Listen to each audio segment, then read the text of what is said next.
Hey, did you grow up in Canada? Were you alive in the 90s? Well, so are we. Welcome to UMYTV. Yay! What's up, Nezbit? Well, how you doing there, Ryan? Well, we got music today. We got close-ups. We got angles. We got a bunch of different production. We got a monitor. That's pretty cool. Very cool indeed. Everything's happening right now, and we're just having a wild blast. I don't know.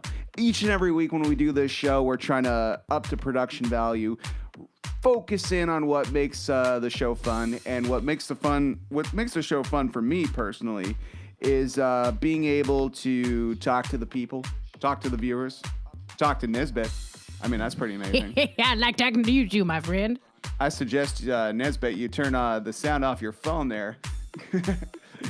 And that might be some good news right there. That'd be good news. That'd be good news. But check it out. We got a monitor right now with all these vintage classic Yumi and YTV clips. Very cool. And today we're going to be talking about shows. So Nezbit. Yes. I know you like older YTV shows, but I like those shows when the CGI animation started coming and all of a sudden we saw this whole new world of animation, shows such as Reboot and Beast Wars. And you want to know what these shows have in common? What do they have in common? I really want to know now. Well, I'm glad I set you up for that and you went for it. They are all on an app called Tubi TV. And for everyone who's stuck at home and you got nothing to do, it's a free app. All you gotta do is sign up with an email. We are not sponsored by this, but I care about the audience and how bored they are. So I just wanted to tell them about that. You know, all of Beast Wars, all of Reboot, and yeah. And I figure we should discuss these shows in length today. What do you think about that? Oh, yes, absolutely, Ryan. But before you do anything, I'm just going to look into the camera right now and say, hey, everybody. I love, what is it? It's Tubi TV. Yes, Tubi TV. It's good stuff. It's a whole heaping helping of fun, action-packed content. Yeah, I love Tubi TV. We'll get some money now. No, we won't, actually. We're not allowed to make money. In fact, it's something funny.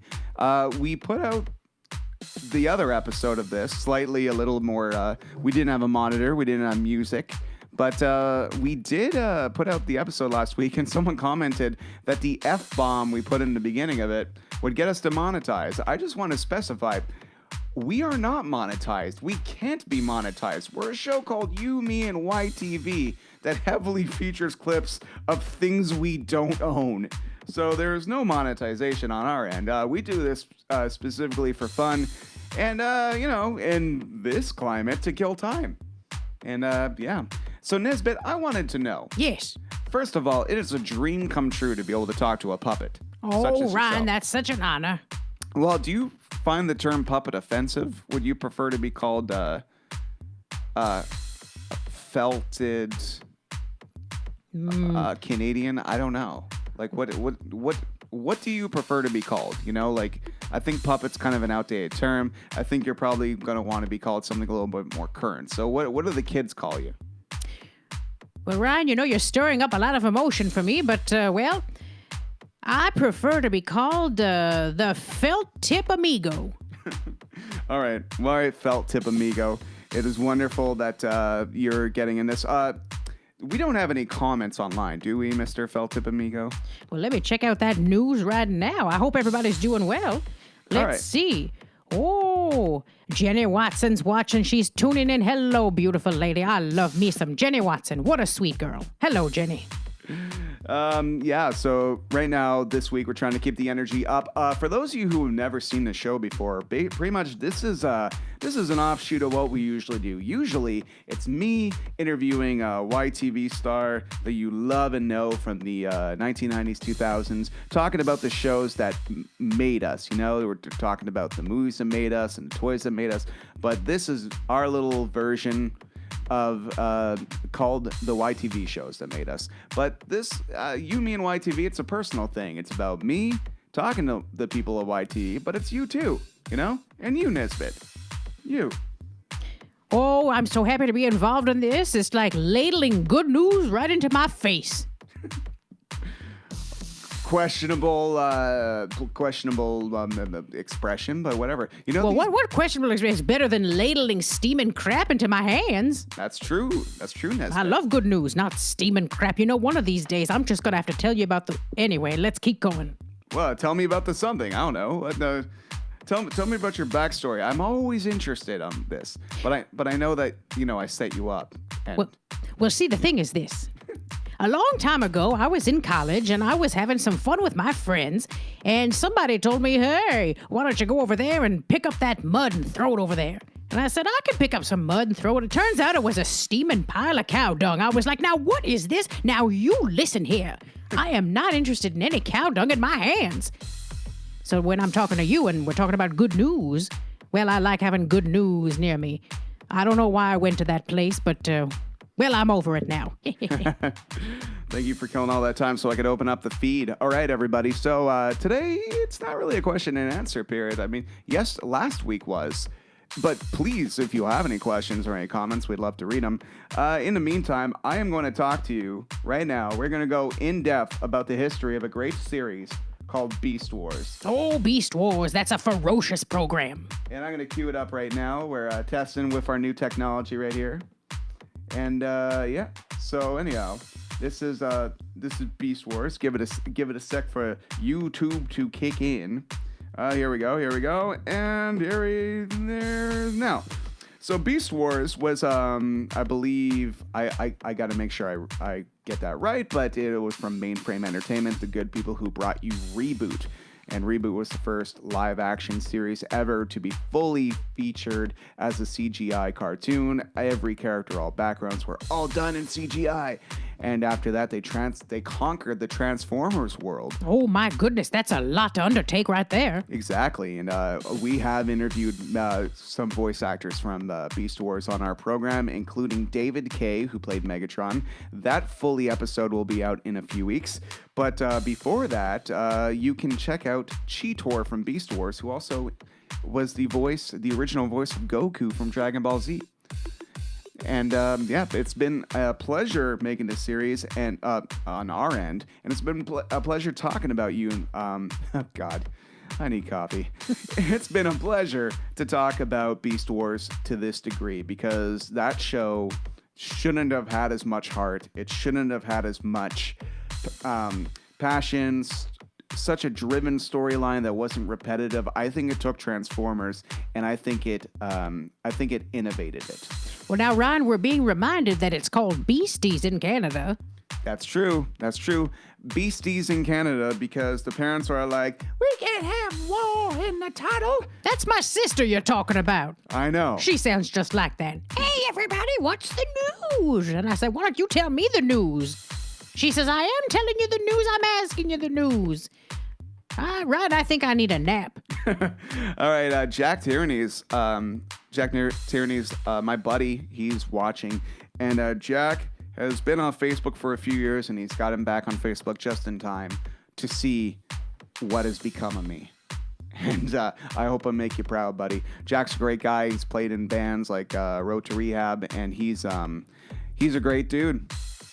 He sounds like a fabulous person. Hello, Jack. Happy to make your acquaintance, you know. Jack, you haven't been on the show or said anything on the show, so if you got any comments about it and you want to bring it up, we would love to hear from you and stuff like that. I'm so pumped. The world is in a crazy, crappy condition, but at least we get to do this. At least the internet is what it is, where you and we don't have a boss doing this. We just have some fun. We're just talking to people, and it's awesome. I'm having a blast. Are you? I'm having a huge blast. I might sound a little crazy. Maybe people think I just fell off the turnip truck, but I assure you I'm fine and having a fine, divine old time with good old Ryan. Nezbit, what is your favorite episode of Beast Wars, a.k.a. Beasties in Canada? Oh, you know, I really find that really moving, that episode where the two gentlemen fight in the bathroom, and then one of them says, "Are you kidding? You can't fight me. I've got an STD."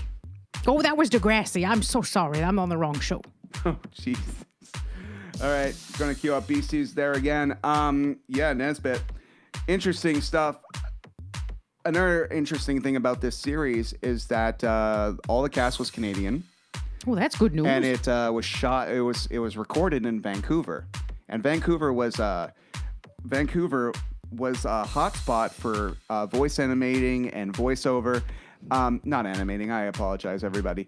It was a hotspot for voiceover and animated voice recording. There's a difference between dubbing and voiceover and voice acting. In this case, it was strictly voice acting. They took the performances, and that's how they crafted out these hardcore, passionate stories, as opposed to when you dub, when you just have to speak as fast as the animation's going. So that's why everybody was like, Transformers, roll out. They didn't have to do that. They could take their time. They can make the series feel real, feel good. Yes, that's right. No relation to dubstep music, though. You can't be dubbing music. Mind you, sometimes we do. Yes. I don't even know what the music we're listening to right now actually is, but... Well, it's quite invigorating, Ryan. It gives me a skip in my step, even though I'm sitting in a seat. All right. What's going on? Hey, Alan LeGros watching. What's going on, Alan? Alan LeGros, are you kidding me? That man's amazing. Hello, Alan. Every time we see someone watch the show, I swear, it's like we're either going to get a whole bunch of new viewers or we're going to lose them. Well, we've got Alan and we've got Jenny Watson. We've got Jack, and I think there's somebody else I'm probably just not noticing because I'm a little, I'm not too swift. But that's, it doesn't matter, though. Junior J. Hello, Junior J. I'm happy with even 3 people watching. I know everybody has this crazy, they're like, I'm not going to be happy until I have 150,000 people watching me. And I'm just like, if you have that kind of attitude, then you're going to play every show you do like you're playing the Bell Center or a stadium, You can't take the time to just walk up to somebody like Bon Jovi and, give them a hug. Yeah, but there's more people that are going to watch tomorrow. I know my ex-wife Bernice is going to be tuning in tomorrow. We're still friends, we patch things up, but we're still friends. So hello, Bernice, watching tomorrow. Hey, Alan says hi, Nezbit. Hi, Ryan. Hey. Hello, Alan. Alan, in the comments, tell me what your favorite episode of Beast Wars is, because we're going to be talking Beast Wars for the next little bit, because I like talking about that series. My favorite episode is this episode called, I'll put a little close-up on me. My favorite episode is an episode called The Hero's Code, in which Dinobot, who was one of the first enemies of the series, started out as an enemy and kind of said, I want to be the boss to the bad guys, so they kicked his ass out. And he came to the Autobots, and he slowly, reluctantly became their friend, their ally. And then in a beautifully told story in which you kind of realize the planet they're stuck on is Earth. And he's defending these Neanderthal people, pre-human beings. And had Megatron killed them, he would have killed human existence for the future.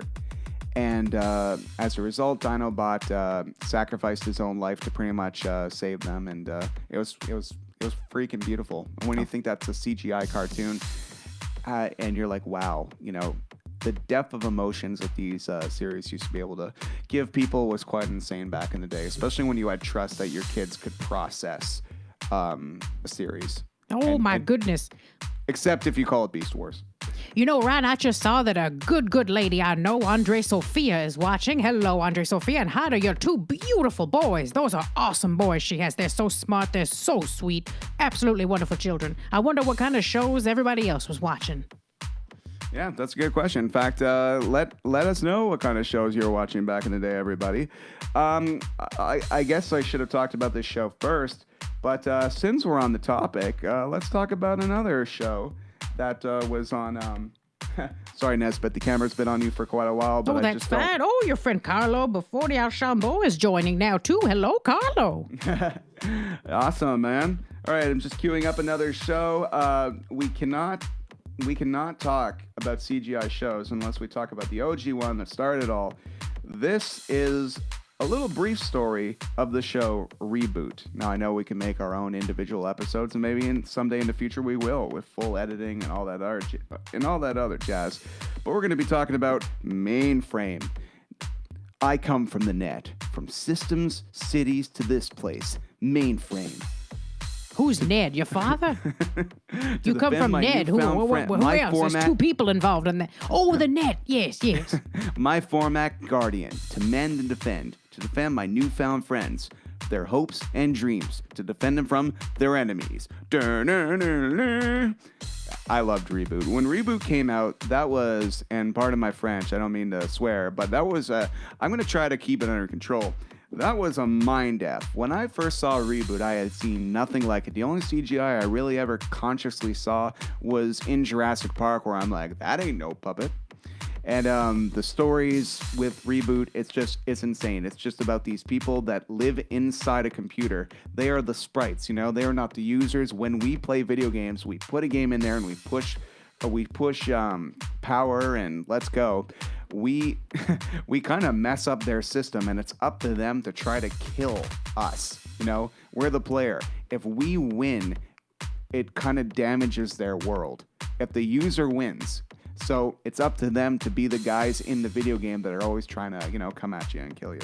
So pretty interesting, and it's about their connections together, their friendships, the relationship with Bob and Dot. In season 2, at the end of 2, it just comes and flips it on its head, and the bad guy kind of gives you the impression he wins. It's crazy.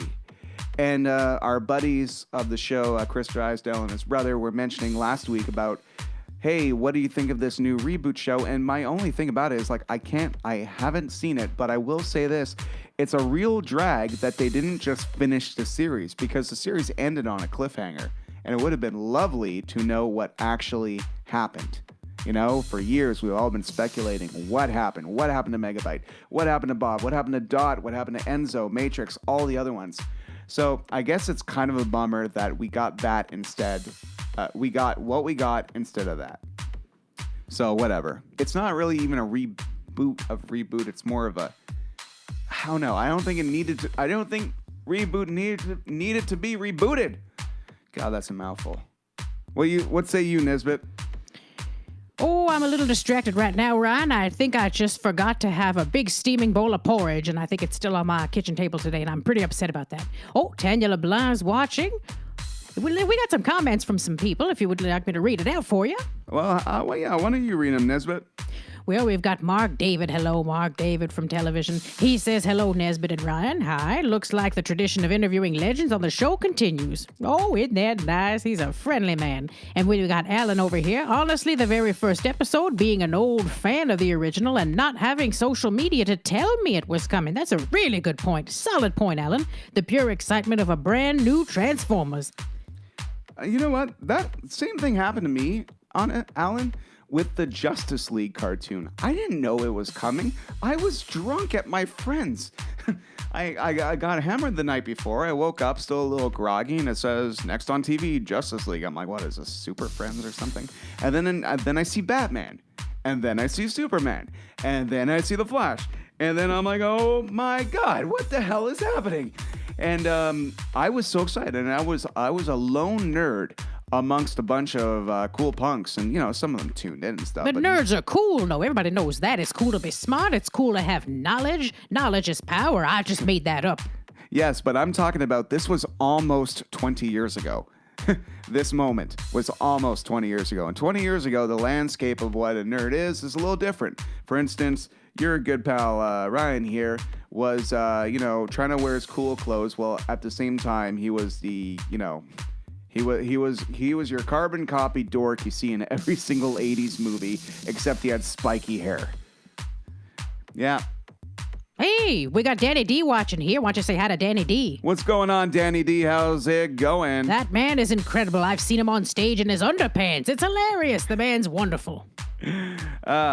Anyway, what else is going on? It's like, hey, Tanya saying hi, guys. What's up? Hello, beautiful Tanya. We're sweet as pie, Tanya. Who wouldn't love her? She's so kind. So if you want to check out the entirety of the series Reboot, once again, it's on that free app called Tubi TV. I'm just telling you the way it is, folks, because it is going to be a long time we're going to be inside, and all of you need to find some way to kill time that kind of makes you excited to sit down. Like yesterday, I was watching Planet Terror, not a YTV thing at all, but it had been years since I saw it, and I watched it on the biggest screen I could find. I put in my headphones to turn up as loud as possible, and I was actually excited to be home. I was like, man, there is nothing I'd rather do right now than be here doing this.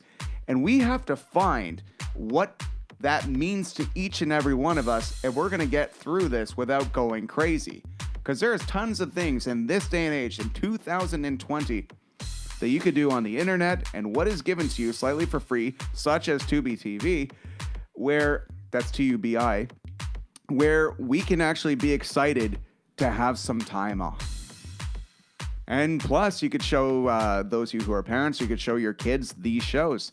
In fact, another show that I love, and if you don't mind reading some subtitles, I know in Canada it was famously dubbed with Canadian actors, such as Toby Proctor, who voiced Tuxedo Mask in this series, and we would love to talk to him. He's a little busy right now, but we'll get a call in eventually. Sailor Moon. Sailor Moon is one of the most popular anime series of all time, and it was voiced and dubbed by Canadian voice actors. That means the voice actors from Canada, right? That's the from. Yeah. Oh, that's great. All right, Nezbit, what is your favorite episode of Sailor Moon as I cue up the clips? Well, you know, I love the episode where Sailor Moon talks to her mother Brenda over the phone and asks her to send her a recipe for a nice apple pie. I thought that was beautiful. I actually cried. I think I'm confusing that with something else. Nezbit, have you ever seen Sailor Moon? I've seen a sailor and I have seen a moon, but have I put it together? Sailor Moon is another series that was a breakaway hit in Canada. In fact, it was originally, well, of course, famously done in Japan, which on Tubi TV you can hear the original animated voice actor. God. I speak too much, and I got to think about what I say. You know what? That's not true. I have seen Sailor Moon. At least I've seen all those YouTube makeup tutorials. My ex-wife, Bernice, she puts on all that makeup, and I say, you know what? You don't need to do that. You're beautiful as you are, Bernice. Oh, man. Every day is the best day ever when I get to talk to you, Nezbit. Oh, thank you, Ryan. That's a tender, beautiful thing to say. Strong, beautiful, bewildering words. So Sailor Moon was actually created by a young woman, and it went on for many seasons, and YTV only had a few of them because they got a little risque later on, and they edited them for TV and they redubbed the voices with some amazing performances, including friends of the show, Susan Roman, who you can check out our interview with. She voiced Sailor Jupiter. You could also check out oh my goodness, so many others. Sorry, I'm getting distracted by reading, but what I do want to tell everybody about Sailor Moon is that that was a show that I used to watch in grade 6, and I used to never tell anybody. There was me and my buddy Scott Murphy. We were the only dudes that watched Sailor Moon as intensely as we did. And every time we're at school, we're like, yeah, Wu-Tang, all right, yeah, Green Day, yeah. Dude, you see Sailor Moon last night? It's like, yeah, man, it was crazy. But I was all like, yeah.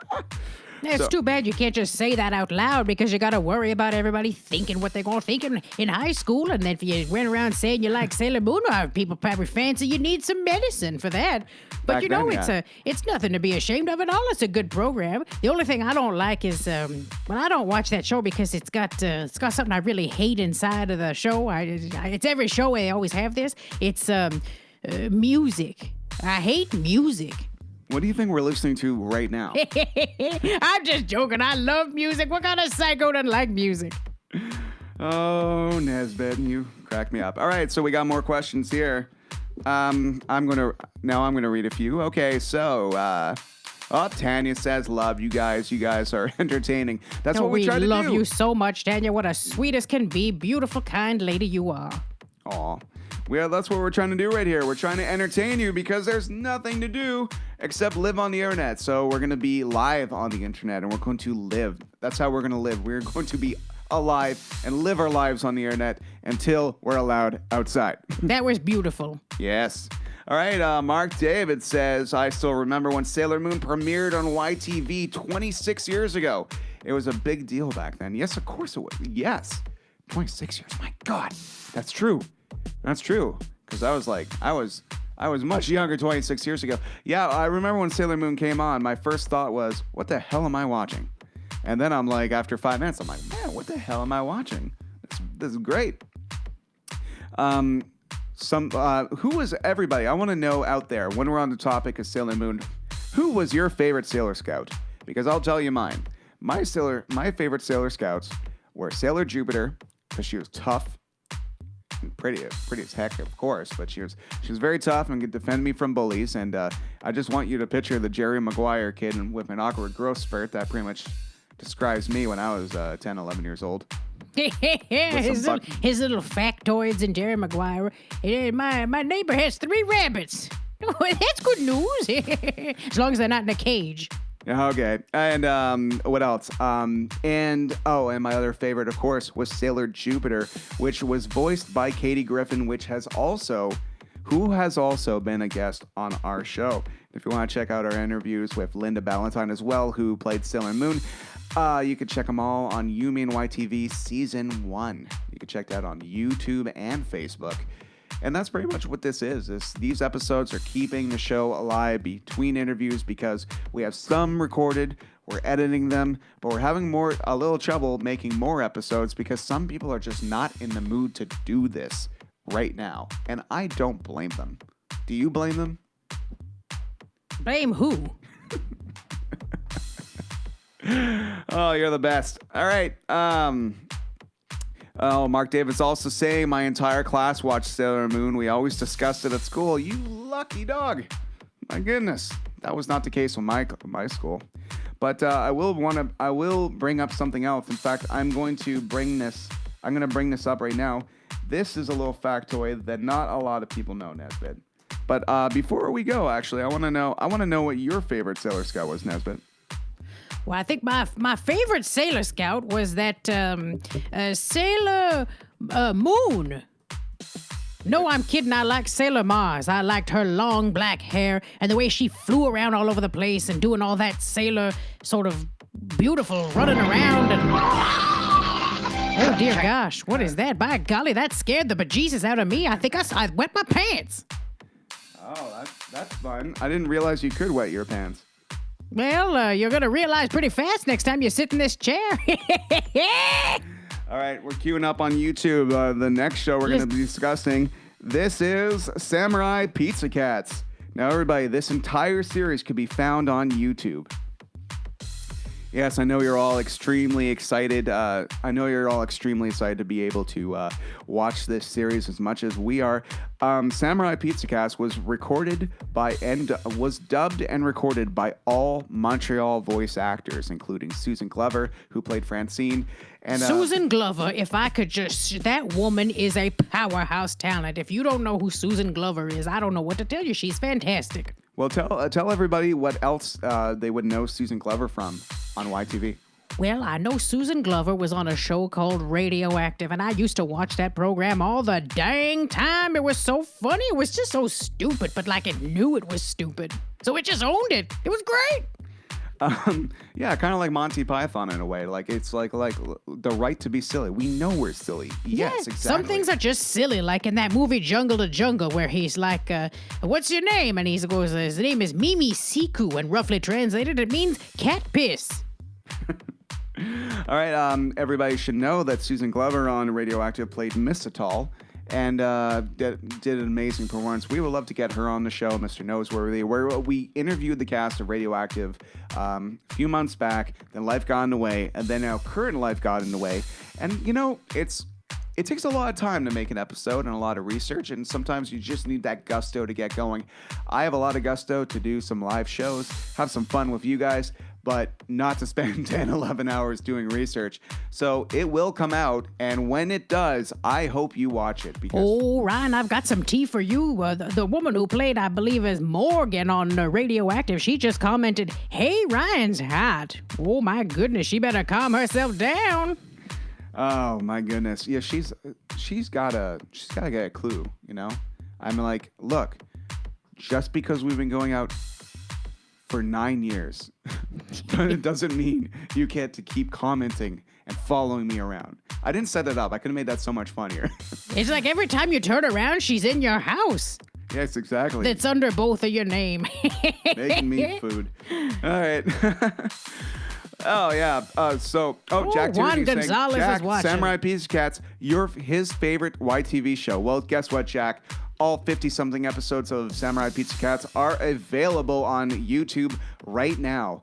And you can feel proud and nostalgic that Montreal voice talent is what brought that show to life. And something unique about Samurai Pizza Cats is that unlike other anime dub shows, this one did not follow script at all. They did what they wanted. They kind of just, whatever was happening, they wrote it down.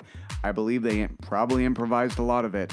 And it just feels so fresh, random, and beautifully chaotic.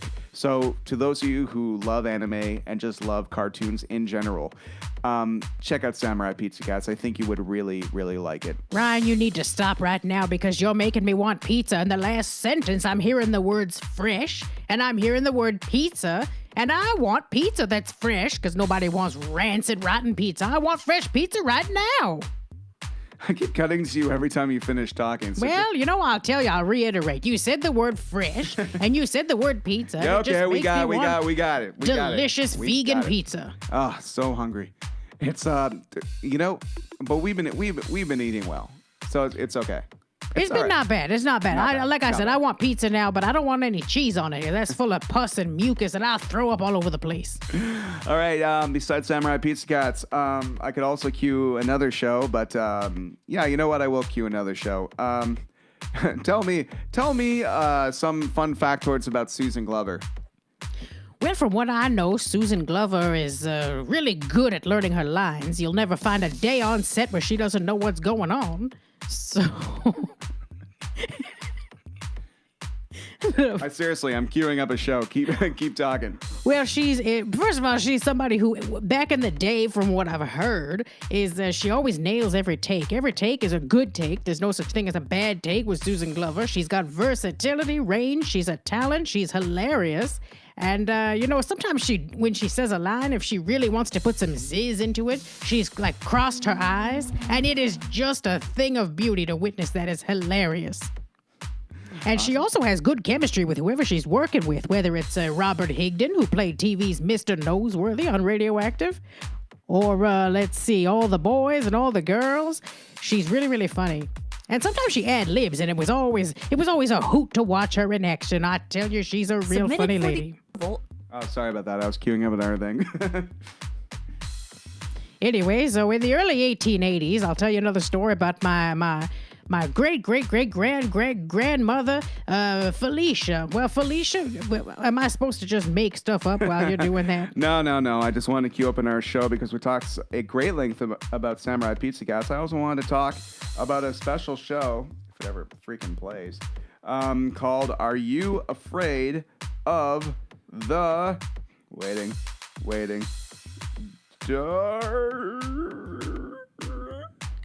Yeah, there we go. Are You Afraid of the Dark? Are You Afraid of the Dark? The entire series could be watched on YouTube right now. And another amazing thing about that show, also shot in Montreal by Montreal actors, at least most of them. Some of them moved here to be on the show, but that show featured all of the young Canadian talent that you have seen over the years. And there's a lot of talent in Montreal, a helping of talent. It's like if you're a director and you come to Montreal and it's like, hey, I'd like some talent. Well, you know what? You go get yourself a bowl because I'm going to ladle some up. You just get a heaping bowl full of warm, chock-full talent goodness up in here. Let's talk about the greatness that is Ross Hall for a second. Well, Ross Hall, first of all, is one of the friendliest people I've ever... He's like the Tom Hanks of Canada, but he's extremely handsome and hunky and all that good news. He works on the weather. He's a very friendly man.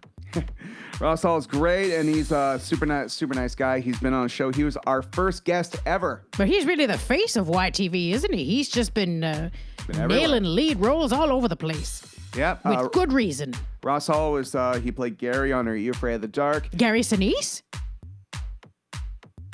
He played Gary on Are You Afraid of the Dark? And, Gary, as you know, was the leader of the Midnight Society. Are You Afraid of the Dark is another show that had a reboot that I still haven't seen yet. I think there's some kind of, like, adult reluctancy inside me where I'm just kind of like, is it my business anymore? Isn't it the business to just the next generation to be like, hey, that's cool, and then go searching for the old one? Like, I don't know. I don't want to be the old man like yelling at a cloud. Well, there's nothing wrong. There's no shame in yelling at stuff. I yell at stuff all the time. I'll go outside and I'll say, "Hey, tree, stop falling, pitching leaves all over my lawn." But then I realize it's good for the lawn, so I calm down. Another amazing thing about Are You Afraid of the Dark is that each and every episode, of course, like we were saying before, all these kids got their start, and how they get their start, because every single episode is another tale as told by the Midnight Society. And with more tales, we need more actors. And a lot of young actors and actresses got their start on there. I know for good reason that Melissa Gallianos, who played Morgan on Radioactive, got her start on Are You Afraid of the Dark in an episode called The Tale of the Something Virus. The Tale of the Renegade Virus is what it is, actually. And I'll tell you something, that was Melissa Gallianos' first audition. I know because I used to date her, the person that delivers her mail. And that is a really nice lady, too. She did great job delivering the mail. Anyways, but we talk sometimes. And she said, Melissa nailed her very first audition. And it was a good time. Awesome. All right, so what else have we got to do? Well, anyway, just to let you know, the entirety of Are You Afraid of the Dark is on YouTube as well, and so is, we could go into detail about student bodies as well. In fact, why not? Do you want to go into detail about student bodies as well? There's never a bad time to be talking about student bodies, the Canadian equivalent of Friends. All right, well, I gotta queue up student bodies because this is all spontaneous. We're making this up as we go along. So, Nezbit, tell me your favorite episode of student bodies. Well, there was an episode where one of, I believe, Emily, one of her friends came to visit her and revealed the news that she's gay. And the way Emily handled it was very bad. She was a little shocked, and she was kind of freaked out about it. And I thought it was really nice to see her journey into realizing there was no need to be like that at all. And then she became accepting of her friend, and it became very nice. And it was a good message, too.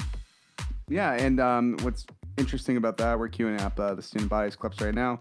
Interesting about that is that back in the day, you can make episodes about that, but nowadays it'd be like, and hi, I'm gay. What's that program that you watch? Brooklyn Nine-Nine. And then Brooklyn Nine-Nine, yeah. The episode where he tells his boss, do you want to come to my house party? And his boss replies, well, my husband, this big serious man, he says, my husband is out of town for the week. And that was all you needed. That's what you got to do. You got to just throw it away. Don't make it a big deal because there's nothing wrong. It's normal. And that's what they did. They just threw it away. Good work.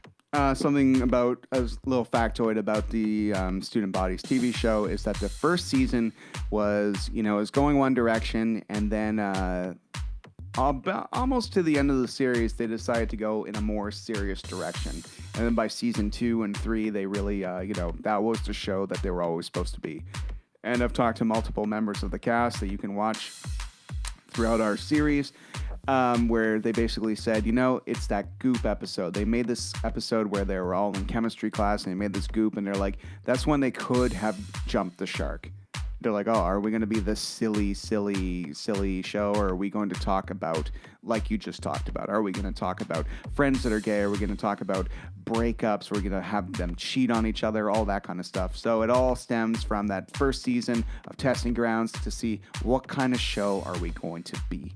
And I love Student Bodies. You can catch every single episode on YouTube right now. Yeah, and then you can go realize all the other beautiful projects that the talent has done. You've got Jamie Elman, who's got his amazing web show, Yid Life Crisis. Victoria Sanchez, a producer of Pie Wacket and other great projects. You've got Aaron J. Sims, who I believe co-wrote Book Club. That was a huge movie, and all kinds of wonderful news. You've got Mick Perlis, who's always at it, and Ross Hull, who's always at it on that news, and Jessica Goldapple, and really everybody. I'm not going to list everybody, but they're all very talented and beautiful folks.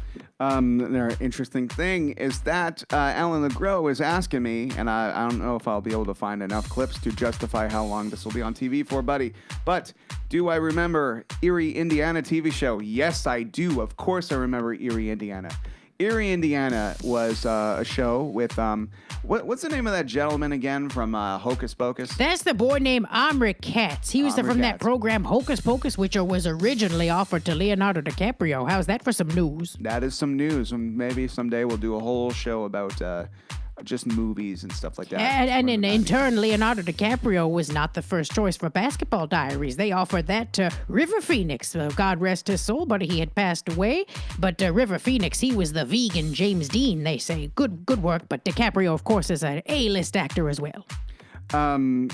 So you're not seeing Erie, Indiana right now, but just multitasking is hard.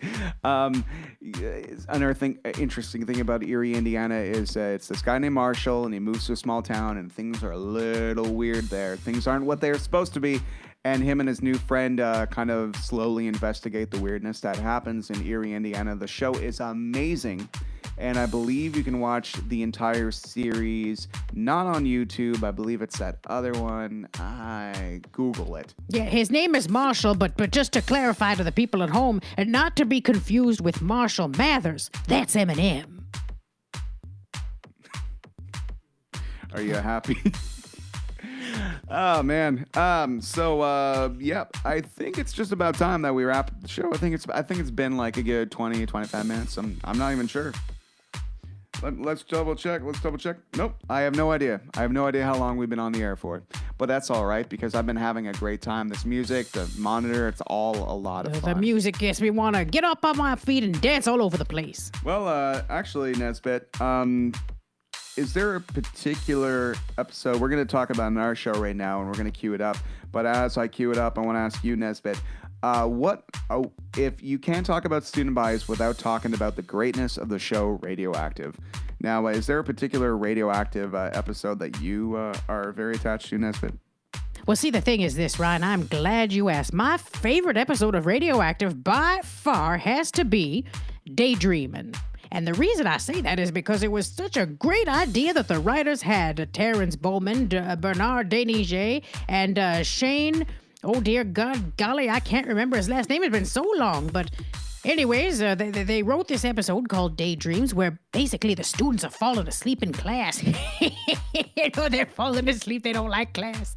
And then they have all kinds of dreams and crazy, kooky things that happen. And then it's like, you just got to go with it. It's almost, it struck me like an episode of The Simpsons Treehouse of Horror, where you can just kind of do anything. All kinds of crazy scenarios, fake infomercials, and all kinds of stupid hijinks. But it works because it's daydreaming.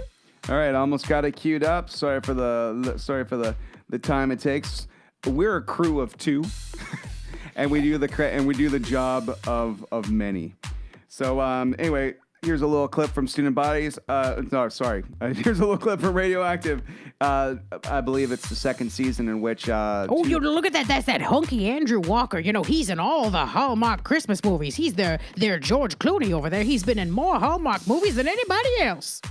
That's true. You got a point there, Nezbit. And he's also next to Ryan Wilner. Ryan Wilner, an amazing stand-up comedian. You could see him all over the place. And he has an air guitar lip-sync band that he has with Mike Patterson. Everything Ryan Wilner does is hilarious and laced with talent as well. And he's got that Renwill company as well for the fine furniture. All right, everybody. So we'll just talk a little bit more. Both shows deserve their place in YTV history because Student Bodies took the turn to become kind of like a pseudo more adult, very serious, taking on the subject matter. But Radioactive was that perfect show for the younger kids who were 10, 11 years old who couldn't wait to get to high school, and this was going to show them in the late 90s when everybody was just laced with depression. This was a really nice look at high school. A nice bright light in a world that was dark. In a world. Yeah, what do you think about that, Nezbit? I think you should do one of those editing, those editing jobs where you take something funny and you make it look like a thriller, like Mrs. Doubtfire. That was funny. Or you take the Harry Potter movie and you put the Friends music to it. That's hilarious. Nezbit, I'm not sure how you would know it, but just you would know this because you used to date the person that would deliver Melissa Gallianos' mail. So I'm assuming you would know this by proxy because, of course, that's what you guys would talk about. But you ever hear about the episode Commercial Chaos on Radioactive? Oh, yes. Our friend John's asking about that. Yes, I've heard of that episode. I think that's when Tanya was offered a job in a commercial, and she said no because she thought that it was for high heel shoes, and it made her feel objectified, and she felt it was a bad message on women. But then, or maybe no, it's the other way around. I think Morgan was offered the role, but then Tanya took it, and Morgan was cross. Oh my goodness, this has been such a nice day. What a great time. All right, everybody. Thanks for watching this edition of You and Me and YTV Live. We'll be back with our regular scheduled programming one of these days, but until then, we're just having too much fun trying to innovate the live entertainment for all of you because we love talking to you. We love being innovative. Those of you who know the show, this whole project exists because we love I love 1990s Canadian television, and I find the internet does not talk about it enough. So this is just one voice of many that love it. That's expressing itself. Thank you very much for watching. It's been a blast. Did you have fun this week, Nezbit? Oh, I tell you, Ryan, I had fun. It's been great going down memory lane for all those shows. You know, I'm so sick and tired of hearing all this reality TV crap and all these women lined up on their hands and knees for this darn bachelor that as soon as the show's over, he's off to the Playboy Mansion. He's famous. He doesn't care about them at all.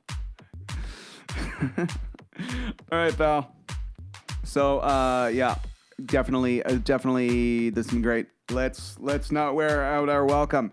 Thank you very much for watching You and Me and YTV. Hey, did you just Jim face the camera while I was talking? Did you just give that Jim from The Office face while I was talking? Because that's great. I love it.